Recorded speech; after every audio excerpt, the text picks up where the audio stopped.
What is up, everybody? Back on the 98 OBS pickup. It's not starting. And I know the last video I did on this truck, I said it was fixed after we did the cap and rotor, but it turns out for whatever reason, it's not. I cranked on this thing yesterday morning until the battery completely died, and it just would not start. So the only part of the ignition that I haven't changed out yet is the actual ignition coil. I've changed out the cap, I've changed out the rotor, I've changed out plugs and wires. And so the only thing left, if it is ignition related, is gonna be this guy right here. Get this little piece of, get the transmission line out of the way. So basically we're gonna all we gotta do is pull.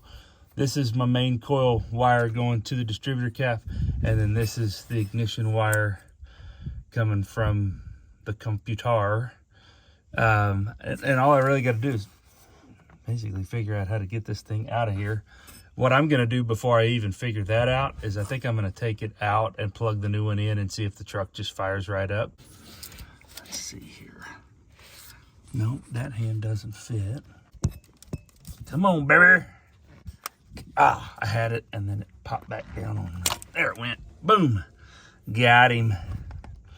This guy here, pull him off. I got the new Master Pro. I don't even know how to mount this thing. Okay, new coil just sitting on top of the old one. See, this is what I'm getting.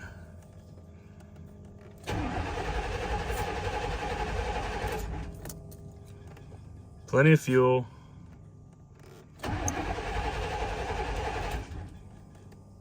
New plug wires, new plugs, now new rotor, cap, and coil. That's just not even trying.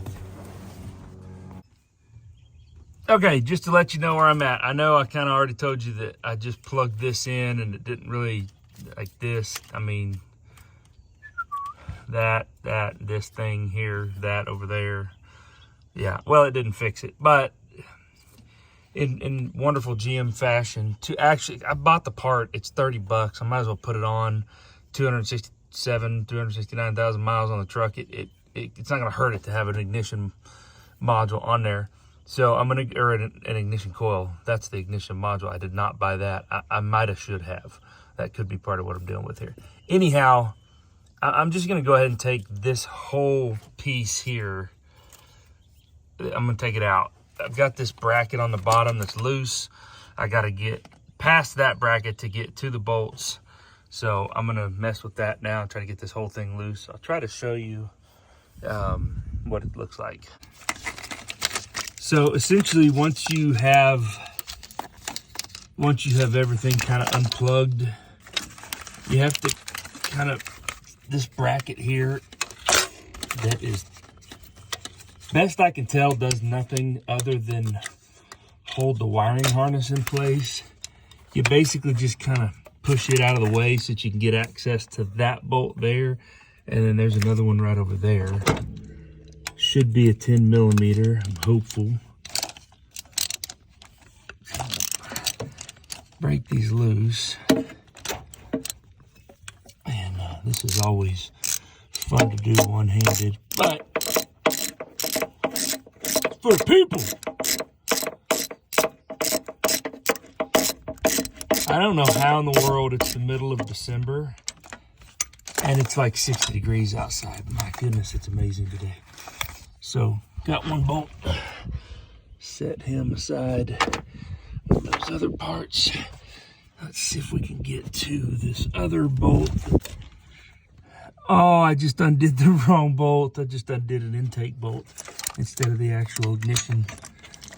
There's two of them right beside each other there. Isn't that something? So here we go, round two. Got him. Well, would you look at that? Somebody else's Craftsman wrench just decided to change directions on you? Like midway through taking bolts out? Yeah, ha, come back here. Ha, got him. Hang on, sock it on the ground. There we go. All right. So ignition coil it's definitely gotten hot. So, I mean, it's not a bad thing that I'm replacing it. Yeah. So basically the way this bracket works is rivet, rivet. This ignition control module is actually, it screws in, it's like threaded on the back side there. So I gotta either grind or drill out these rivets. And I don't have the right size grinder wheel, so I think I'm gonna go the drill route. Drill these out, get it separated. And then the new ignition control module comes with through bolts instead of the rivets. I'm sorry, ignition coil, not control module. Coil. So let me, I won't be able to film this because I can't drill. I'm gonna have to hold this with one hand, drill with the other. So, but I'll get that done and I'll catch you back on. This is everything once I got the stuff. I just used a drill. Got a bit just a little bit bigger than the rivets, and then it just kind of pair of pliers and just gently pried it apart. No big deal. It was easy enough. And then essentially we just want to reassemblage everything. All right, got it all put back together. This is what it's going to look like. Bolts, nuts on the front side here, and then it's just reassemble, rinse and repeat basically. So I went ahead and put the bolt back in that I took out accidentally, the intake manifold bolt there. So you can see the two holes. That's these two holes on the bracket, right? All right, went ahead and slapped her all back together. There she is, new coil, all the wires and everything hooked up.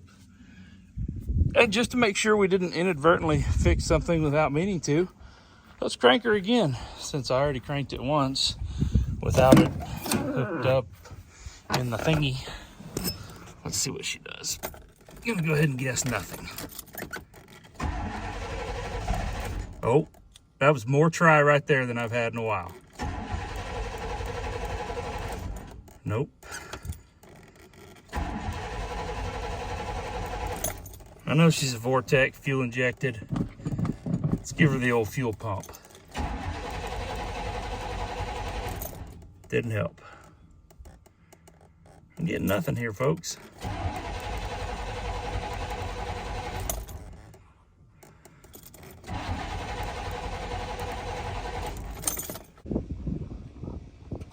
Fighting dogs break. The Great Dane versus the French Bulldog. What the French Bulldog lacks in size, he makes up for in attitude. And what the Great Dane lacks in mental capacity, he makes up in pure brute strength and size. Yeah, no, this is what they do for hours a day. All right, so part 27 of this video, trying to figure out what's going on here. I decided to go ahead and just pour some fuel right down, as Vice Grip would say, the yap. And wouldn't you know, she fired off like she was brand new.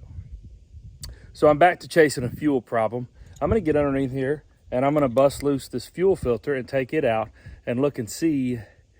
I just want to see if there's like, I don't know what I want to see at this point. I want to see if I can see through it. I want to see what it looks like. I want to see if I'm looking at a bunch of junk in it. I want to see if it's pulling a bunch of trash out. This would be, if I have to replace this filter, that'd be the 4th filter I've put on it since we put the new fuel pump in. That just seems excessive to me. But anyway, I'm gonna jump under there and snatch the old fuel filter out. Probably gonna have fuel all into my armpits, my eyeballs, my chest, my back, because I'm gonna be laying on it on the ground. It's gonna be fun. I hope you're ready, because I'm looking forward to this. So just in case you've never done this before, that's what you're looking for underneath there. That is the fuel filter. I recommend you do it when the sun is at about that height, so it's absolutely blinding and you can't see what you're trying to do underneath here. Anyway, just gonna snatch that out of there. So, just guessing, that fuel should not be coming out. That is in my hand. Something ain't right, folks. Don't think the gas is supposed to be charcoal gray. However, now that I blew on her a couple times, clear as a bell. Maybe we are sucking junk up out of the bottom of the tank. So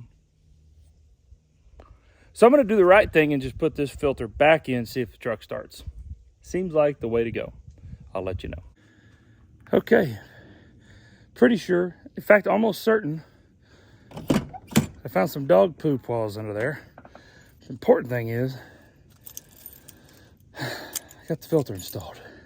See if it works. I mean, if it does, I guess would be the thing to say. If it does work, then I have officially thrown some parts at this thing for no reason, which at 200 and almost 70,000 miles is not gonna hurt it to have an ignition coil. Let's see what happens.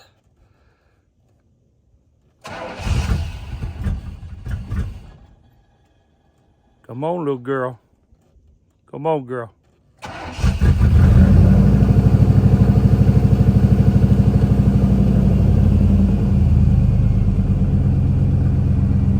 So that begs the question.